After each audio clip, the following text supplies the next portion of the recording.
Hi, welcome to More Christ. This is a channel dedicated to Catholics, Protestants, and Orthodox alike. Today, I'm joined by Bob Murphy. Robert P. Murphy is a senior fellow with the Mises Institute. He's the author of many books. His latest is Contra Krugman, Smashing the Errors of America's Most Famous Keynesian.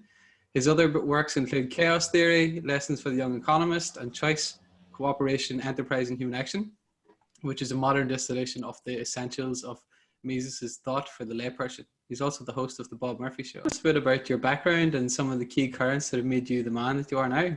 Junior high, my dad was listening to Rush Limbaugh on the radio.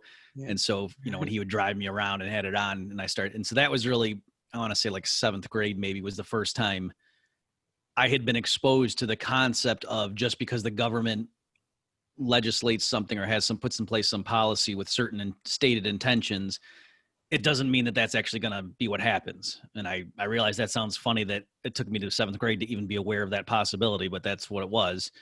And so from that, my dad also had this digest called the Conservative Chronicle. So this was before the internet, or at least before regular people used the internet. And so this came in the mail, and it was just a weekly compilation of all of the conservative op-ed columns that had run in the country, from like Mona Charen and Cal Thomas, people like that, if some of your listeners know those names. But the ones that I liked the most were Thomas Sowell and Walter Williams, who were libertarian economists. And so that's when I realized, okay, I'm not really conservative, I'm libertarian, and I just got more and more interested in free market economics.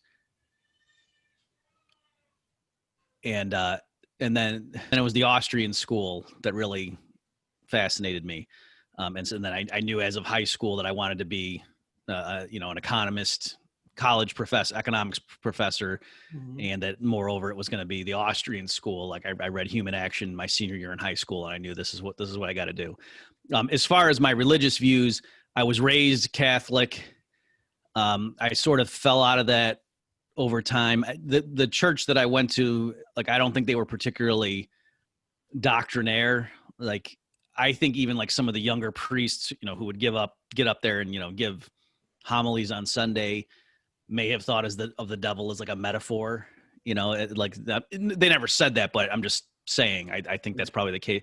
So I fell more into, like, I was real scientific, and I loved, like, Richard Feynman was my hero, and I was a man of science and rationality. I liked Thomas Paine, The Age of Reason, that sort of thing.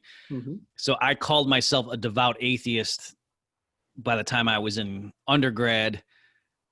And then, though, I had an epiphany after some personal stuff going on in grad school, and I realized there was a God actually after all, and I explored things, and, I considered Hinduism and Buddhism, but to me, just like, no, Christianity still made the most sense. And at some point I eventually, accepted Jesus as my savior, and that's where we are nowadays.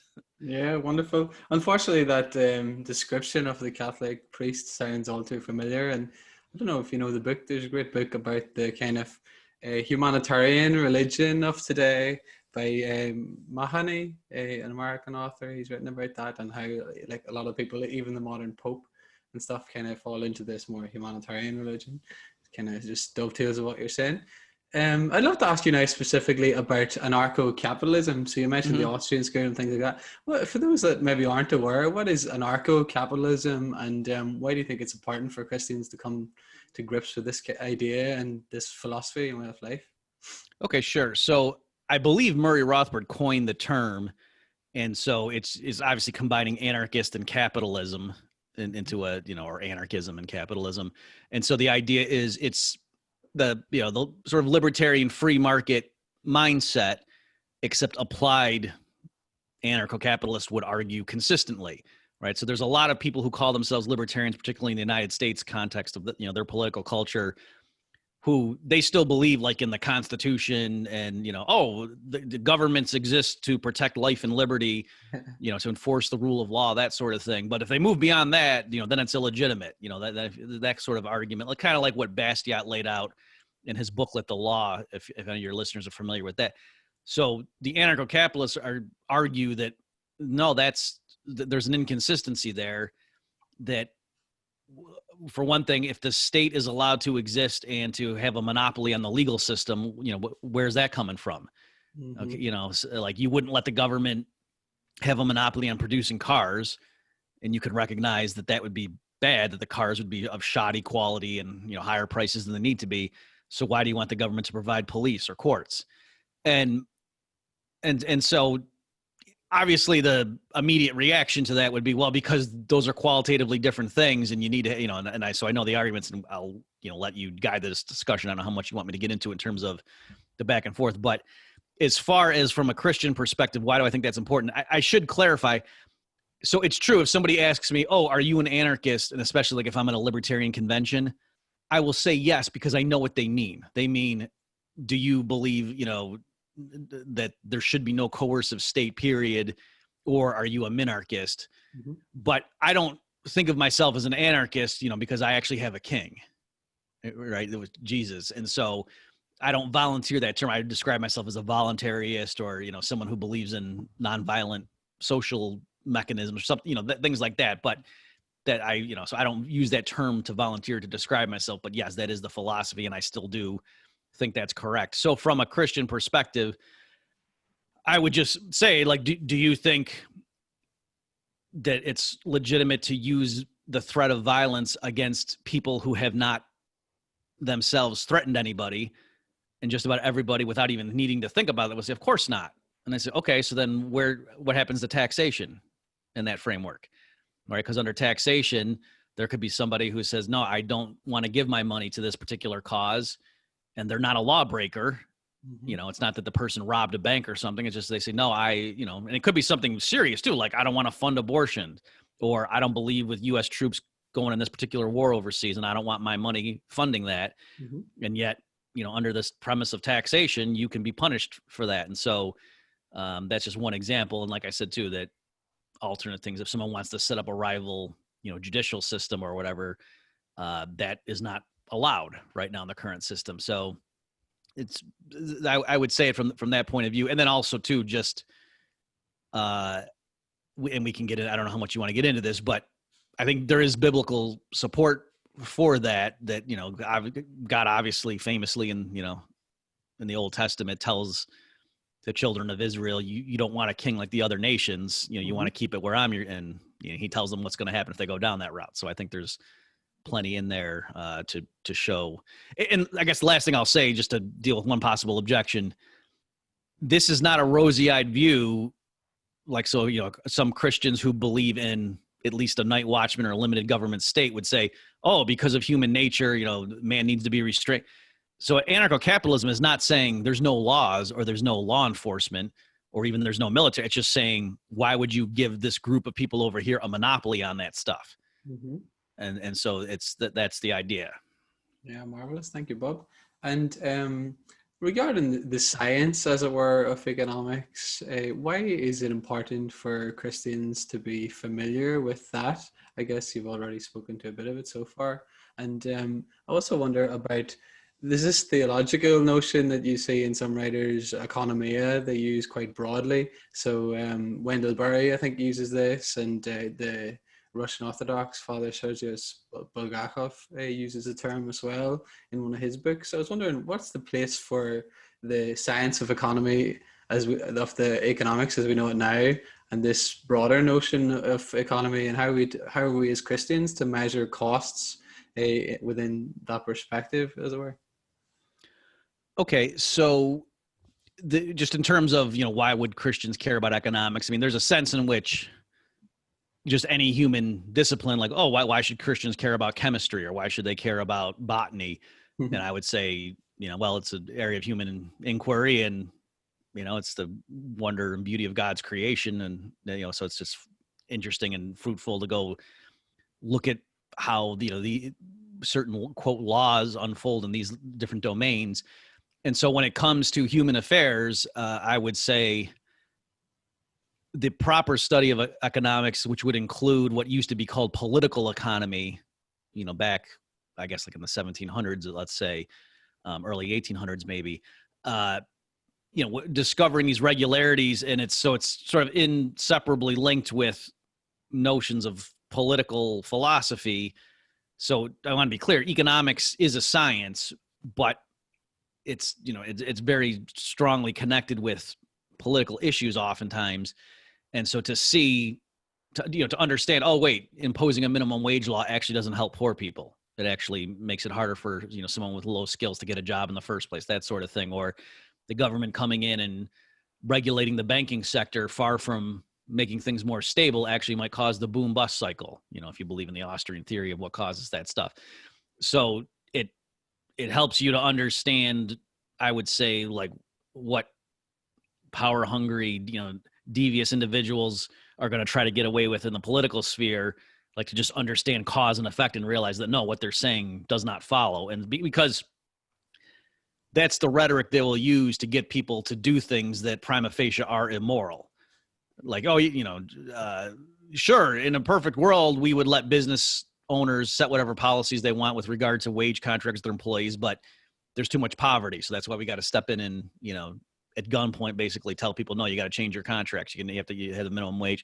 So I'm saying since the arguments they're using to justify these things that are prima facie invasions of human liberty are wrong, but you need to know economics to see that. All right. So there's that element.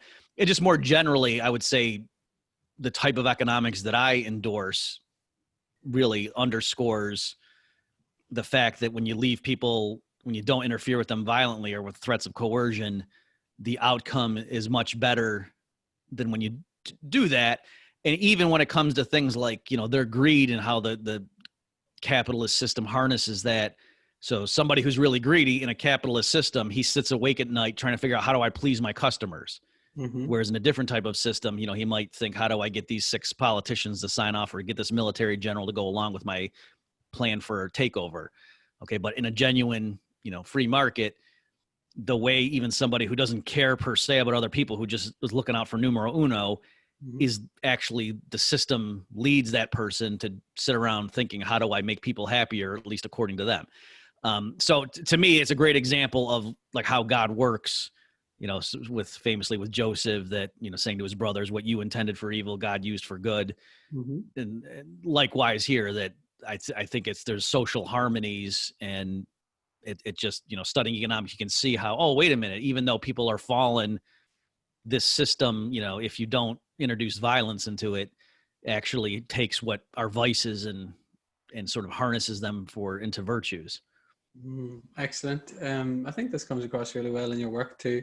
And some of those writers that you mentioned, like Tom Sowell, they show that this is more compatible, arguably, with man's fallen nature rather than the unconstrained vision, as he calls it, mm-hmm. which sort of claims the moral high ground. But then if we are to follow what our Lord said, to judge people by their fruits, then the fruits of some of these initiatives that you show, we'll talk about some of these later, like rent control even, which are argued on moral grounds, actually are more harmful in the long term for people. And I think Christians should know for that reason as well, if that makes sense. So I'm glad. Yeah. And also too, I mean, just to underscore the point. So as a Christian, like, you have a duty to help the poor, for example, but that's not the same thing as voting for politicians who are going to raise taxes on rich people to increase funding, for welfare payments. Mm-hmm. Like, it means, no, you should, if you want to do that, then out of your means, go ahead and give to a soup kitchen or, whatever philanthropic organization you want. But you're not following the Sermon on the Mount by telling people with guns to go take money from somebody else to hand it out to people. That's not generosity, to have other people give their money against their will to somebody. Excellent. Yeah. Ivan Illich talks about this too, about the corruption of the best things turn out the worst. So whenever charity is, they do try to be charitable through these administrative structures. They actually create the worst evils, and then you have all these bureaucracies where people are getting overpaid, and the charity is not the money or anything, and resources are not going to the people. And I think Christians need to take that into account too, just in line with what you say. Just moving on then, but I want to talk to you about your own story a bit more, Bob. Are there any persons who've been especially inspirational or influential from your life that you care to tell us about? Sure. I mean, I guess it's somewhat embarrassing to, to think like this, but yeah, there was a science teacher. I think he was my 7th and 8th grade one. And he really, like, I would go to this side and we would talk about like Einstein's relativity and things like that and quantum physics. So that was, a good influence early on, like, to just kindle my interest, like to read stuff that was outside just whatever we were learning in class, and to go get books from the bookstore on that kind of stuff. So I still remember that guy. Not that, of course, that I ever knew him personally, but again, Richard Feynman, the physicist, really inspired me, just because he just was such an interesting guy, and it was very intellectually curious, and just his approach to everything, just fascinated me. He was in his dorm room one time and he saw some ants like getting, like there was some syrup or something he'd spilled on the windowsill, and he saw like there was a line of ants going back and forth, and he just started doing experiments to see, like taking pieces of paper and letting the ant crawl on it, and then moving the ant far away in the room and putting it down to see, does the ant know how to get back? The little things like just doing experiments to try to figure out how's the world work. And I just, thought that was great. And also he was so irreverent that when he was working on the Los Alamos project, which, shouldn't have been doing, but later he did regret it, but he figured out a way that if they left their safes ajar, he could go in and read, by just pretending he was absentmindedly fiddling with the combination. Like he realized the way the gears lined up with if the door were open, you could quickly go in and read off the combination. And so then, that's a pretty huge security flaw. And then he went into the top general on the base or whatever and said, yeah, I know how to crack this safe. And the guy said, what? And he closed it and locked it and said, I'm going to sit here and you're not going to do it. And so Feynman actually just knew the guy's combination already, but he was acting like he was breaking it, cracking it cold. Yeah. And so then he opened it, and the general, of course, the guy might not have been a general. I don't remember what he was, and the guy was astonished. And so, and Feynman, told him what the trick was, and said, actually, I didn't just crack it cold earlier, in the week I had read off your comment. I knew it all along. Yeah. And so, you should. And so the military solution, when this was brought to their attention, was to send them. They didn't change the safe, so the company they used, they sent out a memo to all the people saying, if Dr. Feynman has visited you within the last year, change the combination on your lock. That was the way they dealt with that security flaw. So anyway, that just, that kind of thing, you can see how that inspired my present worldview. Murray Rothbard was the biggest person in terms of my political philosophy and economics, and just, me trying to write, like saying, oh, that's how I want to, that's what I want to be when I grow up, in the sense that he was so clear. It's not that I agree with everything he said, of course, but there was no doubt in your mind what Rothbard's argument was. He'd laid it out nice and clear, and so you knew whether you thought he hit the essential things or if he had a non sequitur, or if he was leaving something important out. So that, he was clearly the biggest influence in terms of that. Mises, in terms of my view on the world, his book Human Action. So it wasn't just an economics book, but Mises would get into stuff like, why did the Roman Empire fall? Well, because of the barbarian invasions. Okay, but they had been beating back the barbarians for centuries. Why did that stop happening? Oh, it was because of the price controls, and the people left the cities and whatever, and they welcomed them. So just going in and using economics to try to explain things, like, it was just, I'd never seen anything like that before. It was interesting. And then as far as on the religious side, so a huge one was this one pastor that I found back when I, came back to the faith, and I bounced around a little bit and then ended up in his church, and he was just really on fire. And he was an immigrant, and so he had this awesome accent, and he would pray and be like, "Oh, Heavenly Father, you are the Alpha and the Omega." Oh, he was full of fire, and I was like, "Whoa, yeah, that's like when I was younger, I would go to church and be waiting for it to be over so we could go home and watch football or something. Whereas with this thing, when I was going to this church, like I had to drive like an hour and 15 minutes just to get to it. I would go early to set up the chairs because they were poor. And so they were like using a gym or something that somebody was letting them use. So we had to set the chairs up, have the service, then break it all down. And church would be like a 6-hour affair every Sunday, and I couldn't, wait for it. So that was a big thing as well. I guess one more name I'll just throw out is R.C. Sproul.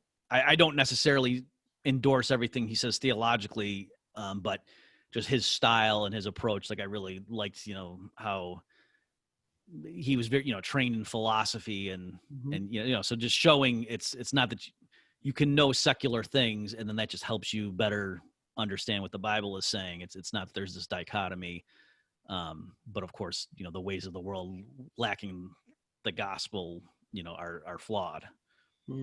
I want to move on to your recent book then, Contra Krugman, Smashing the Errors of America's Most Famous Keynesian. So you did this over a number of years with Tom Woods. I was wondering what motivated you to tackle the ideas of Krugman particularly and so comprehensively, and especially that kind of Keynesian economics. Sure. So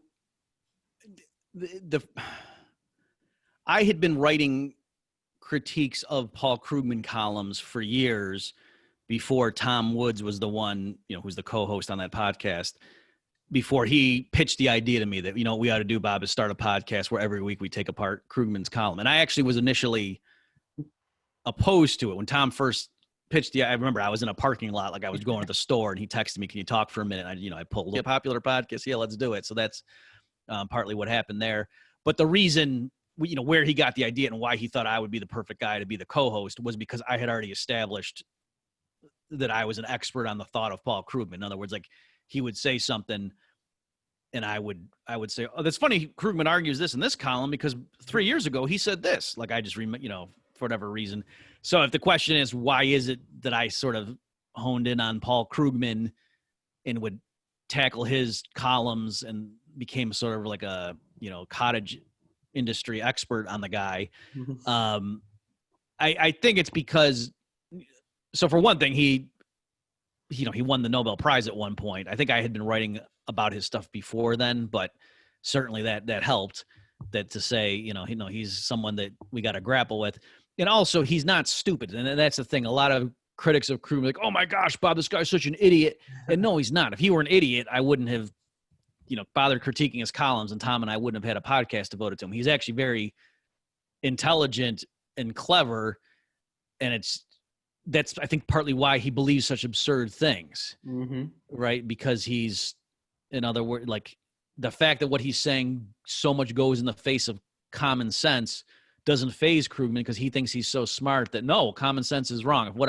If most people, when they hear my idea, think I'm a nut job, that's just because that shows how brilliant I am. Like that's what he thinks. Whereas somebody who is not so gifted academically might be more humble and realize, wait a minute, if what I'm saying flies in the face of common sense, maybe I made a mistake somewhere in my reasoning.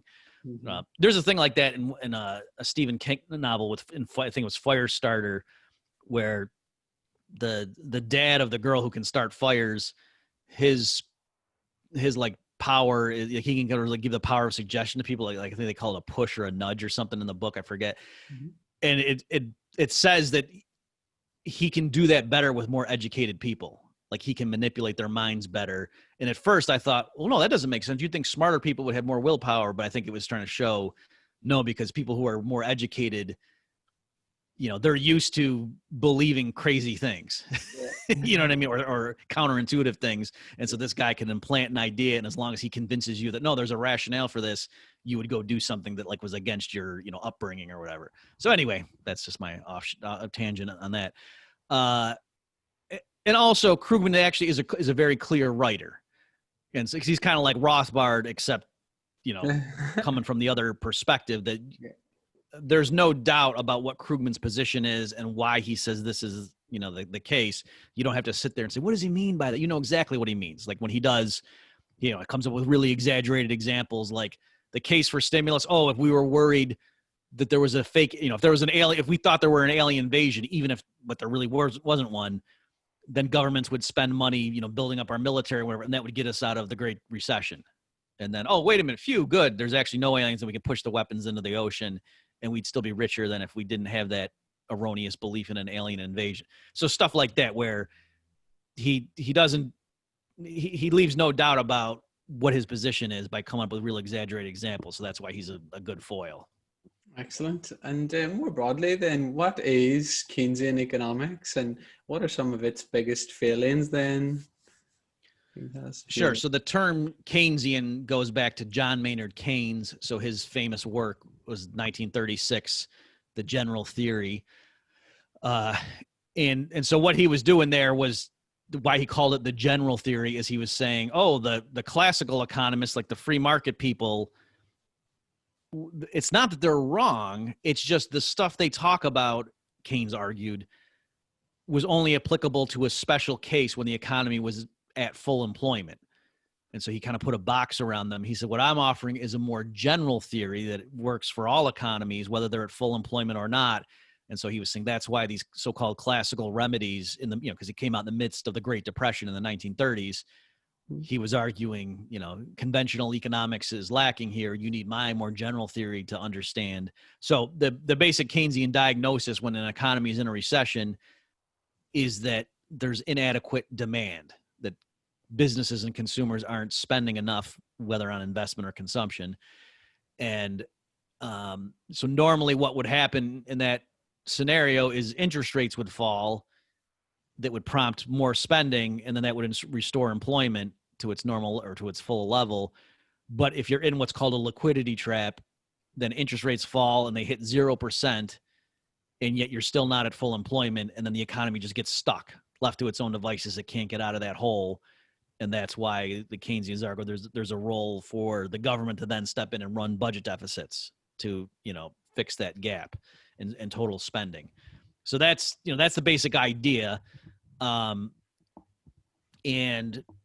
some of its flaws, I'll list, I guess, just two. So from a theoretical level, I think the problem is the Keynesians don't spend much time on wondering why is it that we're in this rut in the first place? Like, why is it that aggregate demand all of a sudden collapsed? Mm-hmm. They just sort of take it as like, no, it just is. And then what do? We got to get out of this. And then later, once we fix the employment problem, we can worry about long-term issues. But for right now, this is triage. We got to do something. The patient's really sick. So the reason that's relevant is if the Austrians are correct in what causes the business cycles, the Austrians say the business cycle is caused by there's an artificial, unsustainable boom period first, driven by monetary inflation that leads to interest rates being artificially low and giving the wrong signals to entrepreneurs. And then because of that, a bust is inevitable, that like there's malinvestments being made during the boom period. So that can't continue physically. There's just not enough resources for all these projects to get over the finish line. So there has to be a crash. And the question is just when. And so if that's true, then the Keynesian remedy is just going to set up that cycle again, right? So that's one reason why I would say the Keynesians are wrong, is if you understand the Austrian theory, you realize the Keynesians come on the scene in the fallout and the carnage from their previous policy. And then they look around and say, wow, the market's screwed up again. Well, let's go ahead and pump in more money from the central bank and have the central government run bigger budget deficits. And that's the exact wrong thing to do if the Austrians happen to be right. So there's that element. And then just empirically, I'm not going to be able to do it to you right now off the top of my head, but just the numbers don't work.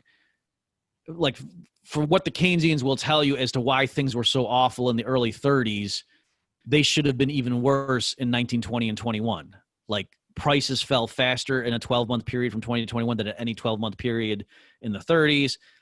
The central bank, the Fed in the United States, raised interest rates to record high levels in 20 and 21, whereas during the 30s, they cut them to record low levels. The federal government slashed spending in 2021 because it was the end of World War I, so they were pulling down the military. But so for all the reasons Keynesians say the 1930s were a decade of depression, the 1920s should have been awful, but yet you don't see that.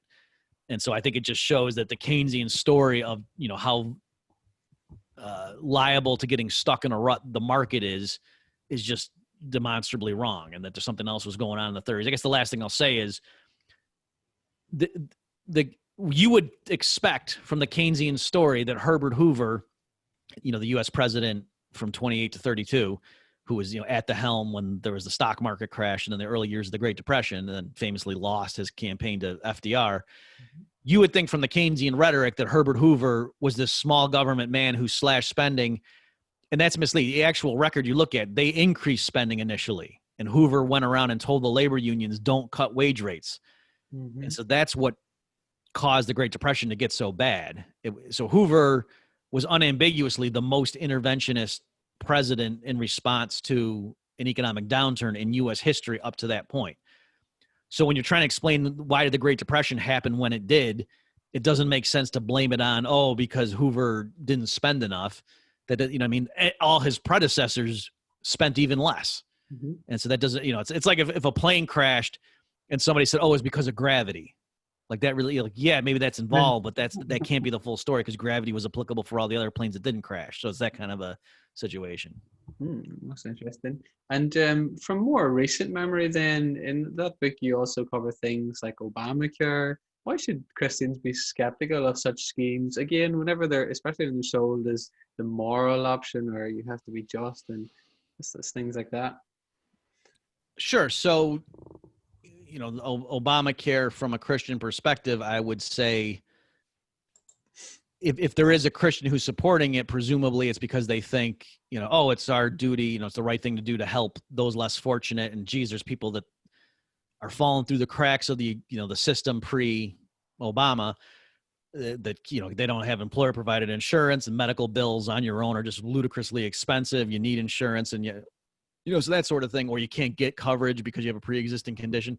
So I understand all that. And it is true that the system as of 2007, let's say, really was screwed up. And I think conservative Republicans especially were playing into the hands of the interventionists, people like Bernie Sanders and Barack Obama and Hillary Clinton, when they made it look like, no, basically, we got the greatest healthcare system in the world, and just there's a few little tweaks here and there. The system really was screwed up, and the way hospitals bill and things, it's nutty. Like when my wife was pregnant, I tried calling around to just get a sense of, okay, how much is this going to be, for a regular, without contingencies and things, just normal delivery, what's the bill going to be? And, they couldn't tell you. All right. And it's like on principle, so it's like, and I read some article about some lady, some journalist who tried to do that. And she called around to 8 different places, and like one place gave her a quote and the other 7 wouldn't even give her a number.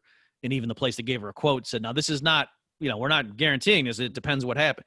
So the point being, like, imagine if the car market worked like that. Like, what if you had to buy a car, and after the deal was done and it was your car, then the dealership told you how much you owed them? Like, don't you think car prices might rise in that kind of environment? And that would be kind of nutty. So that's what the U.S. healthcare system was like, as of 2007. And it still is like that. Mm-hmm. So there's clearly something wrong, but I would say the way to fix it is not by introducing more coercion. The problem is there's too much government involvement right now in healthcare. And so, yes, it's imperative to help the disadvantaged, especially like the sick and the poor, but you need to know how to help them, right? If you just dabbling, if you're making the problem worse, and moreover doing it in ways that are clearly prima facie immoral, that's certainly not a good thing to do. And what I mean by the prima facie immoral is, among other things, the Affordable Care Act said you have to get health insurance coverage or else the IRS is going to fine you. And the fines ramped up over time, so they got to be pretty high. And so then you had this really absurd situation where there were some people who they made enough money that they weren't eligible for complete subsidies, and yet the insurance plans that were available to them were really expensive, and so they just decided, looking at the numbers, I would rather not pay and just be uninsured, even with after the Affordable Care Act was law. So there was still, it's not that everybody had it, even though people claimed that.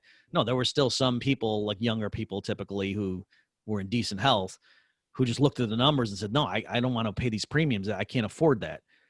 There wouldn't, after I paid those premiums, there wouldn't be enough left for my rent and groceries. Mm-hmm. And so then not only did they not have health insurance, then the IRS came along and fined them for not having health insurance. And this was the so-called Affordable Care Act regime. Yeah. And I think another one like that, which might take people in, but is actually immoral in the way it's handled, is to do with climate change and the kind of hysteria. You've done some really great stuff about this. I watched about your critiques of the supposed Green New Deal and things like that. What role does climate change play in the kind of statist agenda as it were, and how might Austrian economics approach what many people consider now like an existential crisis, and get very panicky about it and want to do something to help, but are kind of maybe misled? Sure. So again, this is another area, particularly for, Christians who are more politically liberal, but, are Christians, where they say, oh, we're supposed to be stewards of the environment. And, look, we're polluting lakes and rivers, and, look at the plastic waste in the ocean. And this is, and with climate change and so on, all these fire. So I understand all that. But again, it's similar to what I was saying about healthcare. You have to actually, if what you're going to say is, oh, because of these environmental issues, we are going to respond doing X, Y, and Z. It's not enough just to say because the labels on this legislation say that X, Y, Z is going to help these problems. Like, you actually have to go and look intellectually to know, is it the case that doing X, Y, and Z is going to help here? And so that's where I'm going to say, with a lot of these policies pushed in the name of fighting or mitigating climate change, the more you look into it, the more you realize, no, they don't. And further, the more you investigate, the more you see a lot of this stuff, it just so coincidentally seems like it expands the government's power over everybody in the guise of fighting climate change. And so as Christians, I would say, you need to be aware that, right, man, human nature has fallen. And, and so just because somebody's saying we're doing this for the general good or for the environment, you can't take them at their word. Go look for yourself. So when it comes to climate change, for example, my favorite one to go to now since this occurred is recently, at this point now I'm forgetting what year it was, but William Nordhaus won the Nobel Prize in economics. He was a co-recipient, but the year he won it, he got it for he pioneered work in the economics of climate change. Like, Nordhaus came up with one of the models that was early on in terms of looking at this stuff, like with carbon dioxide emissions and what does that do to future temperature and how does that interact with economic growth and so on. So he wins the Nobel Prize in economics for his work on climate change. I think it was the same weekend that announcement came out, is when the UN also put out its special report on the goal of limiting total global warming by the year 2100 to 1.5 degrees Celsius. Right. And there were some newspaper accounts that linked the two things because they seemed to be compatible. Right. So there was a New York Times piece, giving the announcement, William Nordhaus and whatever the person was, I forget, win Nobel Prize for work on climate change. UN releases new report on, the need not just to have a 2-degree cap, but a 1.5 degree cap would really be ideal. That would, spare us so much in ravages of climate change, blah, blah. And so you would certainly think from all that Nobel laureate William Nordhaus's work supported the UN goal. And in fact, William Nordhaus's work showed that the optimal amount of global warming to allow was something like 3 degrees Celsius. Now, I know for your listeners, if you're not into this, you say, oh, it's just a couple, but no, that is a humongous difference. But beyond that, his model also showed trying to limit it to 1.5 degrees Celsius would be so disastrous economically. Like, that was so draconian and so much of an overshoot in terms of what's the appropriate trade-off between trying to limit emissions versus allowing, fostering economic growth, that the damage inflicted to humanity would be worse than if governments around the world did nothing and just let climate change rip. That's not me talking. That's not, some model from the Heritage Foundation. That's the William Nordhaus, who was a co-author with Paul Samuelson on a Keynesian, a big Keynesian textbook for years, and who wins the Nobel Prize for his work showing the urgency and the need to fight climate change. That's what his work showed, was that the UN's goal was so ludicrous that it would be better if humanity did nothing rather than try to achieve the UN's goal. So that's the kind of thing when I'm saying the disconnect between what the rhetoric was from these official channels like the UN. This wasn't some crazy Marxist group or some people might say the UN is a crazy Marxist group, but you get what I'm saying. These were reputable outlets or whatever. And the last thing I'll just say on this one point is my opinion of Nordhaus went down because I understand why he wouldn't stick his neck out. He just wins the Nobel Prize. I could see why he wouldn't volunteer and say, by the way, a lot of what everyone's doing in the official environmental movement is crazy. Mm-hmm. I could see why he'd keep his head down and not make enemies. But he was asked in the interview talking about, hey, you just won the prize. The last question from the New York Times reporter was, So what do you think? The UN has come out with its plan to try to limit warming to 1.5 degrees Celsius. What do you think about that? So that would have been a good time for him to educate the public and say, the public needs to know that's a disastrous idea. There's trade-offs here, and there's such a thing as limiting emissions too much. And my own work shows, this would kill millions of people and blah, blah, blah. And instead he said, well, at this point, I think that goal it's unattainable. Like, we've already passed the point at which that's unrealistic. He didn't say it was a bad goal. He just said, yeah, the barns, the horse is out of the barn kind of thing. So I was really like, it just, I thought, typified the relationship between modern academia and political movements. And so I'm sure the way he justifies it in his own view is, I'm raising awareness. I know politically, with all the opposition to these things, in reality, we're not going to put in place any mechanism that's going to remotely come close to the UN's goal. And so I'll just keep my mouth shut so that we're all on the same team here trying to slow emissions. But still, it's, to me, that was amazing that he's giving apparent endorsement to a goal that, like I said, his own work shows would be a cure worse than a disease. So that's the kind of thing I mean, in general with this stuff. You don't have to go to, quote, denier websites and get alternate facts. You can just read the reports of the mainstream people, and it does not at all support the more aggressive measures that are being advanced in the name of fighting climate change. And just another one, if I might touch upon it, minimum wages and fair wage and stuff like that. You get all these words thrown around about justice and things like that. Why should Christians support, say, an Austrian economic approach to things like minimum wage laws rather than, say, people like Krugman or Keynesians and people like that? Sure. And so this is another area where it's true. There's some nuance involved that it used to be the case that even regular economists, but from both the right and the left, as of like the early 1980s, agreed that if you have that minimum wage legislation increases unemployment among like teenagers who are trying to get a job, that if you have a high minimum wage, or if you raise the minimum wage level, then that's going to throw more teenagers out of work. And, they had empirical measurements, to assess how much, given a 1% or a 10% increase in the minimum wage, this is whatever it's going to be, 1.5% increase in teenage unemployment or something. So that used to be the conventional wisdom. Then it's true in the 90s, there was this wave of new research coming in that seemed to challenge those results. So I'm not conceding the legitimacy of those alternate frameworks, but I am just saying mainstream economists do think that change happened. But even on its own terms, it was just showing, you could have, like a 10% increase in the minimum wage, and that wouldn't lead to a significant increase or a significant reduction in employment. That was what these new results were showing, is maybe you can get away with a modest increase in the minimum wage without causing disaster.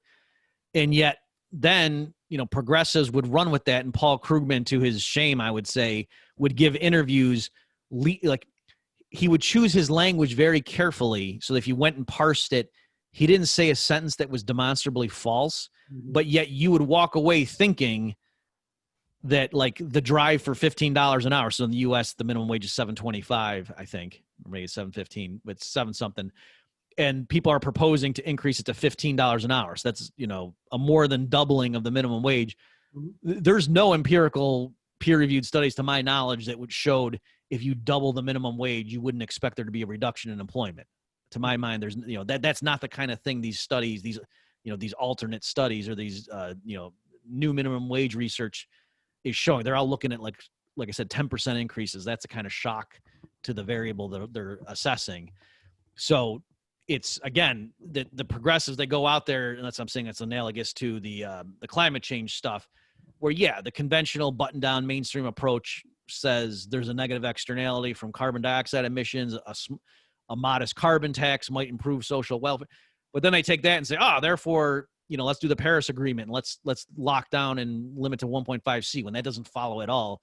So likewise here too, yes, there's some results in the literature that show it wouldn't be so bad to have a slight increase in the minimum wage. And yet people are running around saying, oh, that's why we got to have a living wage. So we have $10, $20 an hour, depending on which activist you're talking about. So from a Christian perspective, yeah, the main thing is, again, the tool you use has to actually achieve the desired outcome. And so if it actually is going to throw a lot of poor people out of work, it's not obvious how you're helping them by having this big increase in the minimum wage. And also, too, just think about the nature of what you're doing. You're sitting comfortably in your house and you've got your standard of living and you're concerned about poor people somewhere else. And the way you're going to help them is say, hey, the people who right now are employing them, you better pay them more money out of your pocket or else we're going to fine you. That's the way I feel good now. I went and did a good thing. And it's not clear, you're not sacrificing anything to help them. You're just threatening. So it's sort of like the one group of people in the world who are actually doing something for these people by giving them a job, they're the ones now being punished to do more, whereas everybody else who's voting for that, they're not lifting a finger to do anything to help these poor people. So I'm just trying to analyze and say, yeah, you don't actually have the moral high ground by just going and voting for a higher minimum wage. That, number one, at best, you're forcing other people to help the poor when you're still not doing anything yourself. And number two, arguably, depending on how you fall down on that literature and what the results are, you're actually making it worse off for them. Thank you for that. That's most clarifying. Again, I think it touches upon the idea of Christ saying, by their fruits you shall know them. So our modern kind of activism that's just sitting around, kind of virtue signaling and stuff like that, whereas you're saying, kind of in line with your scientific approach and everything that you've learned, is to actually look at the data. But I think there's always this like tension, because it's like there's a mythic quality to what these people are talking about. Like say someone like Alexandria Ocasio-Cortez, and she's talking about the Green New Deal, it's framed within this whole mythic framework, isn't it? And as Sowell talks about, that unconstrained vision. So that like people won't listen to a careful argument and so on. Does that make sense? Like, right, yeah. Certainly in U.S. politics, and I'm sure it's like this, around the world, that it tends to be very emotional, and so it's cast as, oh, the reason you should be for the Green New Deal is because you want to save the environment, right? yeah. Isn't the environment a good thing? And it's like, oh, environment versus business, or like you say, with the raising the minimum wage, it's typically cast as just, oh, do you want to help poor workers, or do you want to just boost corporate profits? Not seeing that. Well, no, actually, if you, by the way, just in case some of your listeners have never heard the argument spelled out. So the problem with the minimum wage is, the reason it doesn't necessarily work is it's not saying you have to give people a job. It's just saying if you do give them a job, you have to pay them at least this much per hour. So let's say there's a worker right now rates $10 an hour worth of output for his employer. So he gains, when the minimum wage is $7.15 or whatever it is, that person can easily get a job, and the employer pays them, let's say, $9.50 an hour. Now, if we raise the minimum wage to $12 an hour, why is the employer going to keep that? Why would you keep someone on the payroll paying $12 an hour when the person's only generating $10 an hour worth of output for you? You would just lay the person off. Why would you lose money, $2 an hour, by keeping that person on? The law doesn't force you to keep the job. It just says if they work for you, they got to get paid $12. So that's what I'm saying, on its own terms. We just think through the logic of it. It's not clear. And so the only way it goes through, I think, like the typical supporter of raising the minimum wage, the reason they support it is because they have this idea that, oh yeah, businesses just are swimming in money. They can afford to give more because they're the fat cat. And I want to say, even if that's true, yeah, Jeff Bezos could afford to give much more, give higher pay to his employees, but raising the minimum wage doesn't force him to do that. Right? He still has the freedom to just lay them off if they're not generating, the thing. So that's what I'm saying, is even on its own terms, it's not clear how that's supposed to help those people. And so then, yeah, they're not going to get to the extent that they don't get their foot in the door. And that's the thing too.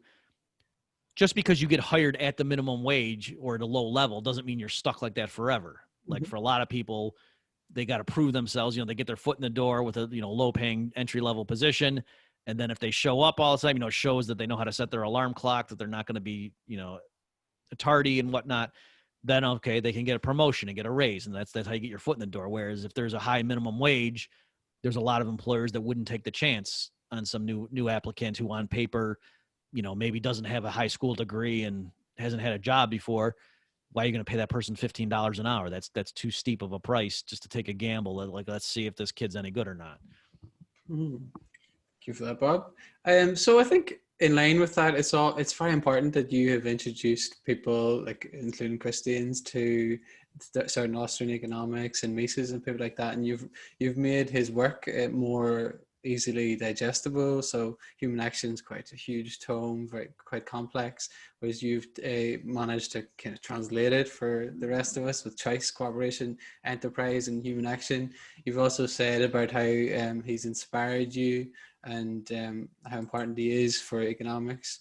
Are there any specific areas, however, where you think Mises and other Austrians, many of whom seem to be Jewish or secularist, so like even secular Jews or whatever it is, where they fall short of a comprehensive and distinctly Christian understanding of economics? And I'm kind of wondering what differences there might be with the theological differences, if that makes sense.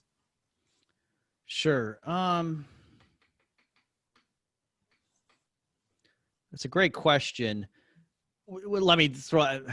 I don't know if I can come up with a more fundamental answer, but I mean, certainly there's certain arguments that Mises makes that I think are non sequiturs. So, for example, in Human Action, he has this famous passage where he's talking about the notion of action, and so what that is, for the listeners who don't know, what Mises means by action is like purposeful behavior.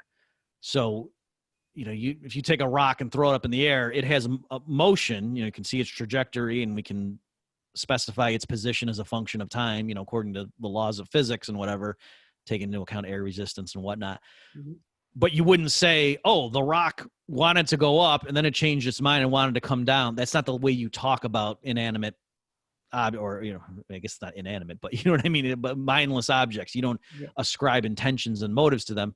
Whereas it's totally normal if you saw someone driving one way and then the car does a U-turn and comes around, it's totally fine as a first level explanation to say, oh yeah, the driver wanted to go east, but then changed his mind and forgot something and turned around, wanted to go west. Like, that's not an unscientific statement to talk like that. Right. So that's action, the purposeful behavior when you're attributing motives and intentions to things that you observe as a social scientist. That's what action is. And so Mises says, the very notion of action implies that the acting being is unhappy with the current situation. Like, so you act in order to improve things from your perspective. That's why, that's the impetus to action, that there's a dissatisfaction, an uneasiness with the status quo. And so you're acting to change things. And Mises argues that idea, that concept, is incompatible with the traditional monotheistic notion of an omnipotent God. And he's saying because, in other words, he's saying God wouldn't act, because to do so would imply that at the original point, things were not the way God wanted. And so, he had to act in order to make things better. But why would an omnipotent, perfect being, have been in a situation originally where he didn't like the way the things were, right? And certainly you wouldn't expect God to act through time. If he did have to act, wouldn't he just fix everything with one fell swoop, right? So that's an example of Mises' argument against theological, certainly Christian, Judeo-Christian notions of God. So to me, that's a non sequitur, that like God's sort of outside the timeline looking down. And so, yeah, I would say it was one single action in a sense. Mm-hmm. Imagine like if God's like drawing a cartoon with different, boxes or showing stages of the frames, I guess, showing the different things as the time passes in the cartoon. He could draw it all at once, or he could even, a human could draw the last frame first. It wouldn't matter. And from the perspective of the people in the cartoon, it would look like God was working through time, even though from his perspective, he did it all at once. So that, to me, that's just kind of how, things like that. I guess a different one, Rothbard, in terms of his political philosophy, was pro-choice, arguing that, the woman's body is her property, and even if we want to argue that a fetus inside her is a human life, Rothbard said that's not the essential thing. The issue isn't when does life start. He said the issue is, sovereignty over your body. And, if you don't want this other person connected to you and drawn your bloodstream and blah, blah, blah, then you have the right to sever that connection. And that's unfortunate if that kills the fetus, but hey, so that's kind of thing where I do think that's leaving something out. And, that from a Christian perspective, I don't endorse that line of reasoning, even though I understand why Rothbard's arguing that, but I just don't think that's correct. So I guess those are two examples. I'm trying to think, I guess I'll do it. The one thing I have noticed is in conventional economics, there is this idea that consumption is the end all be all and work is merely an onerous means to an end. And so that, it would be bliss if we didn't have to work and just could consume. Mm-hmm.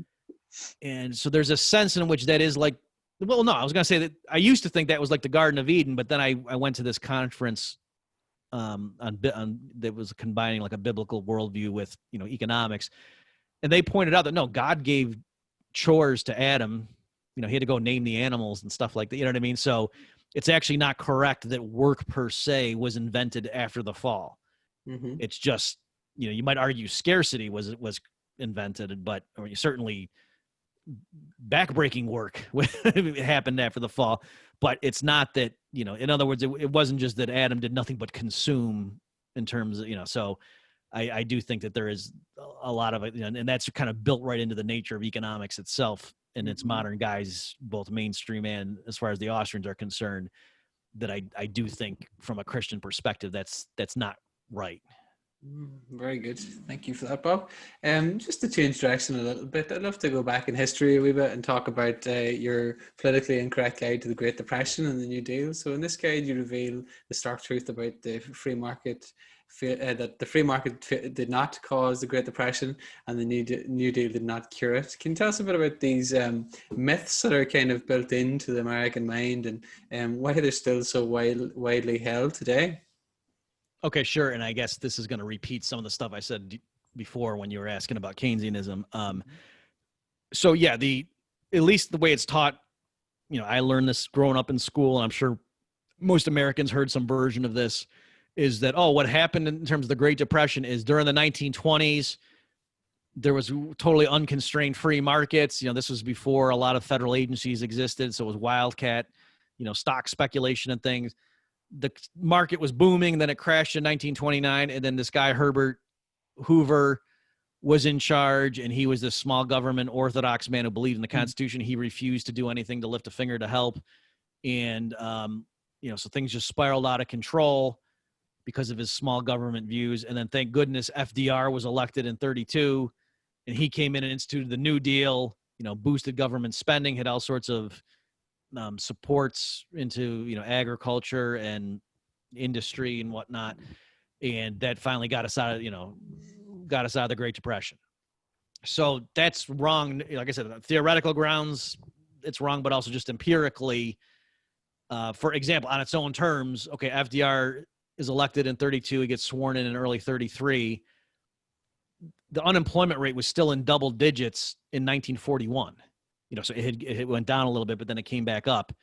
So it shouldn't, even on its own terms, the New Deal hadn't worked yet after 8 years. So how long is he supposed to be given? And people say stuff like, oh, well, it's because the hole he inherited from Hoover was so big. It took that. But I mean, you can compare it to like Canada, and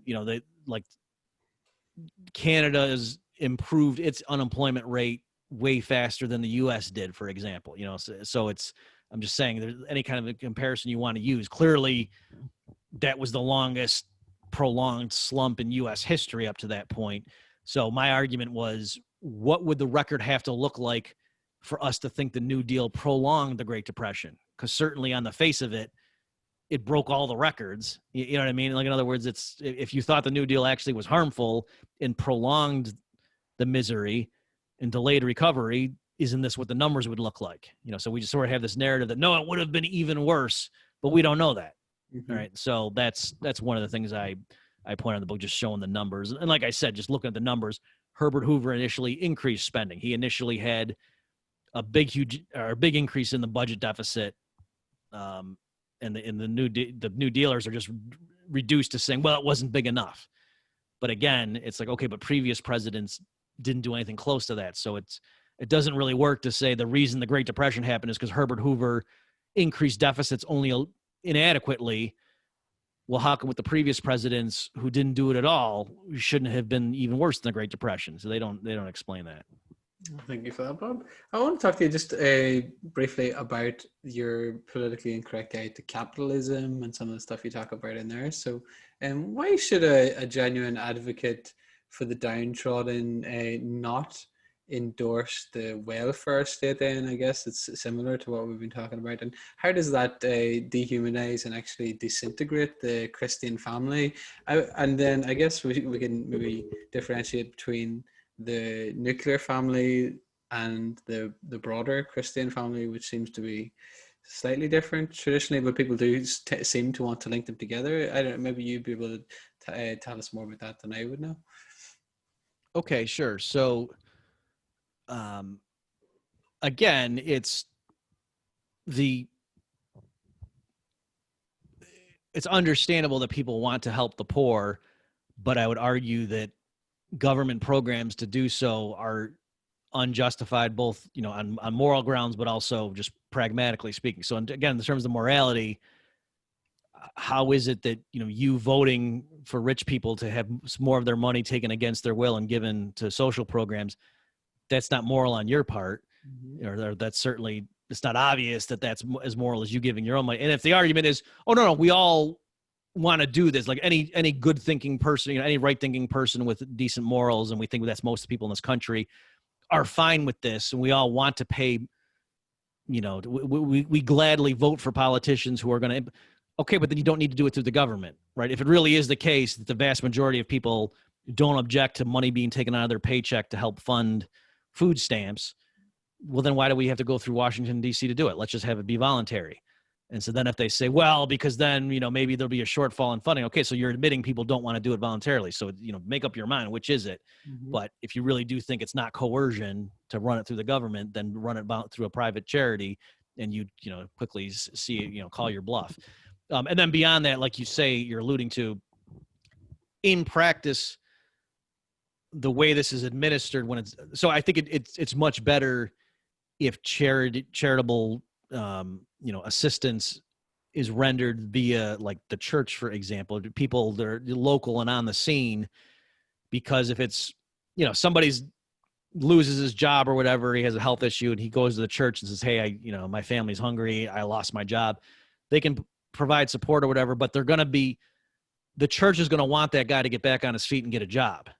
Whereas government agencies that, have case loads and things, their budget is tied to how many people receive the assistance. And so it's the actual incentives built into those things, like the people running government aid offices, strictly speaking, they benefit from not solving the problem. So I'm not saying somebody who happens to be a social worker working for the government, I'm not saying they're Machiavellian and, behind the scenes trying to sabotage their clients, but I'm just saying in terms of the institutional framework that, that's, the agencies grow only if the perceived need for them gets worse. And so that's, that's a problem with that. Another example is just in practice, at least historically, the way, so if you were in the U.S. and you were a single mother, you qualify for a certain amount of benefits, from the government. But if you got married, then those would get cut, and you can understand the logic to say, oh, we want to provide help to, unwed mothers because they're the ones who need it the most. But if you just think through the logic of that, that's crazy. So like you're actually actively discouraging women from getting married who are going to have kids, right? And other people would argue that led, having that fallback to know, oh, if I get pregnant, I can still have the baby and it's fine. I don't need to marry the father because I can just apply and get a bigger check, with food stamps and blah, blah, WIC and all those programs that are involved. I'm not going to be living in luxury, but it's feasible. these programs made it feasible that you could, have kids out of wedlock and live off of the taxpayer effectively. And so the question is that really, are you doing a favor for them in the long run by giving them that option? Probably not. And that certainly is part of what goes on with the story and the statistics in terms of the breakdown. I don't know the demographics in other countries, but yeah, in the U.S., the statistics are pretty alarming about the percentage of children born to families like that don't have two parents. That just explodes over time, and it, I think, goes hand in hand with the creation of the federal welfare state. And just on that point of the nuclear family, this is something that I'm just getting more interested in now.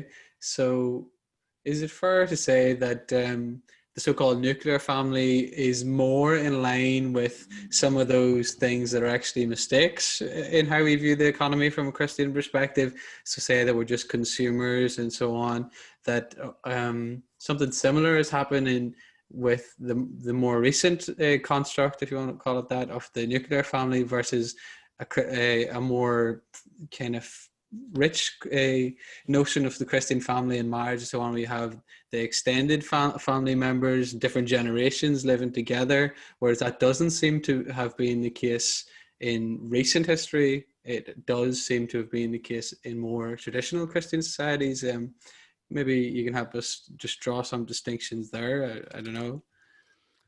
Sure. So that's probably another example of how the assumption of providing for the indigent and the sick and the elderly by the federal government, and I guess to a lesser extent the state governments, why that could have had a harmful effect. So I think, again, I only unfortunately can really speak to the U.S., but yeah, certainly in the U.S. context, in the 60s, they have Medicare come in, and so now the federal government pays the health care expenses for the elderly, regardless of income level, just period. Everybody gets their health coverage now from the federal government once they hit 65. Mm-hmm. And so it becomes more feasible, for grandma and grandpa to live on their own, because they're getting checks in Social Security and whatnot. Mm-hmm. So I think that helped get us to this idea in U.S. culture where it does seem like, oh yeah, the people in the household are just the mother, father, and the kids. Grandma and grandpa don't live with you. They live somewhere else. And certainly your aunt and uncle don't live with you unless there's some weird situation. So, partly it could just be rising living standards and people wanting to have more room to themselves. But yeah, I do think that, what traditionally would have been, an extended family living together because, oh yeah, it's, they come in and when grandma and grandpa can't take care of themselves, they come back in, I think that gets reduced when, we'll just ship them off to, some facility somewhere. And especially if the government's picking up the tab. So I'm not sure if I'm answering your question, but I do think that there's that element, and certainly in American society, I mean, I actually don't know because this is the world I grew up in, but I imagine there is something that's lost that, younger kids, for example, not benefiting from the wisdom of their, only seeing their grandparents occasionally instead of like having them right there, I'm sure is not helpful for their moral upbringing. Thanks for that, Bob. And I'll not keep you for too much longer, but just before we go, could we speak briefly about chaos theory in this more fully free society, particularly from a Christian perspective again, because you often have people that will take certain parts of the Bible without maybe the proper context and use it to say, the Bible clearly condemns anarchy and so on, and misinterpret what we're actually talking about when we talk about Christian anarchy or even anarcho-capitalism, things like that. So they'll say like Romans 13 that often show up. There's a couple of different ways of doing it. So one way of looking at it is to say, what you might do, the move I could make is to say, if you want to use the term government broadly construed, just like in the sense that, within the household, there's government, like the parents lay down the rules and the kids have to follow them. And if you want to, so that's a form of government. And to say like, the type of society envisioned by somebody like Murray Rothbard that I paint the picture of in my booklet, Chaos Theory, there are still judges, there's still legal cases, there's still law, and there's laws, they're enforced. There's things that are like prisons, there's military. So someone looking at that society would find it's very orderly. And I would argue like someone committing homicide would be contained and neutralized. I don't mean that euphemistically to mean killed. I mean, actually like the threat being neutralized would happen much more swiftly and assuredly in the framework I'm envisioning than it happens right now, where the state is the one in charge of, oh, don't worry, if there's a crime, if there's a murder, we'll go get them, when there's plenty of murders that go unpunished every year right now in the real world under the state providing us with justice. Okay, so in that sense, I would argue, I could just argue and say the kind of stuff going on in Romans 13, what he's arguing about, I would just say this is a particular, like Paul did not have in mind when he wrote Romans 13 of a bicameral legislature and, checks and balances in a Supreme Court and a representative democracy. That's not the kind of what he thought of as a government. And yet modern American evangelicals certainly think the U.S.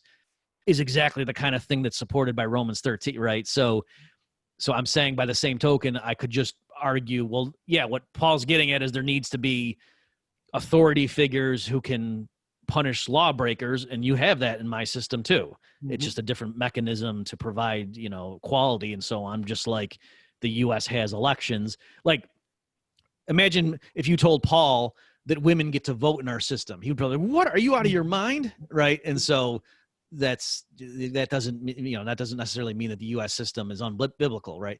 Another thing too with Romans 13 is a lot of American evangelicals who point to Romans 13 to say, these notions of anarcho-capitalism are crazy because God, picked the rulers and they're there, serving God's will. And they had no problem supporting U.S. troops to overthrow Saddam Hussein. Mm-hmm. And says, well, wait a minute. Didn't God put Saddam Hussein there? Like, isn't he the ruler of so whatever arguments one uses to reconcile, regime change with Romans 13, I could likewise say, right. And the U.S. federal government clearly is not obeying the Constitution. Mm-hmm. So it's illegitimate on its own terms. And therefore it's not a rightful authority, so that's a tack too, that I've seen some Christians use, is to say, Paul is referring to legitimate authorities in that passage. And so if you don't think the modern coercive state is staffed by people who are the legitimate authorities over people, then that's why it doesn't fall there. So I guess those are the ways I would handle it in terms of that. So I don't know. If you want to say more on that train of thought? No, that's excellent. Thank you, Bob. I think that's great. And your work more generally does clear it up. So just before we go then, is there anything else that you're working on at the moment, or that you still feel the passion to get involved with in the future? So right now I am wrapping up my latest project has been a book for the Mises Institute called Understanding Money Mechanics. Mm-hmm. So we're releasing it serially, one chapter at a time. I'll write it and then we'll go ahead and release it on the website. And then once the last chapter's out, that way where they're going to, compile it and make a physical book out of it as well with all the finished chapters.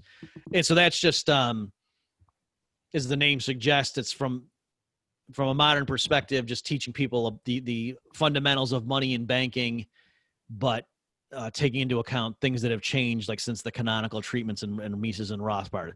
So just for one example, the way in the old books that banks expand credit in the money supply, some critics have said that's actually not how it works in the real world, that those textbook stories get it backwards, that in reality banks go and make loans, then go find the reserves to fund it, whereas the traditional story has the central bank injects reserves and then banks go lend it out.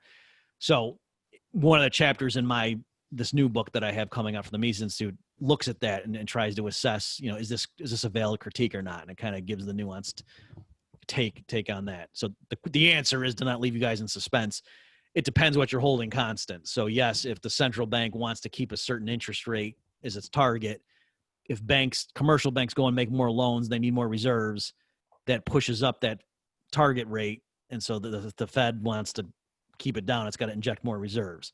So that's true. But on the other hand, if the Fed doesn't inject more reserves and is happy to let the interest rate go up, then the banking system can't create reserves on its own. So then the older textbook story, goes through perfectly. Yeah, brilliant. Thank you very much for joining me today. It's been a pleasure to talk to you, Bob, and I'll link all of your works and your website and your podcast and everything in the description. God Okay, bless. thanks for having me. Thank you, Bob.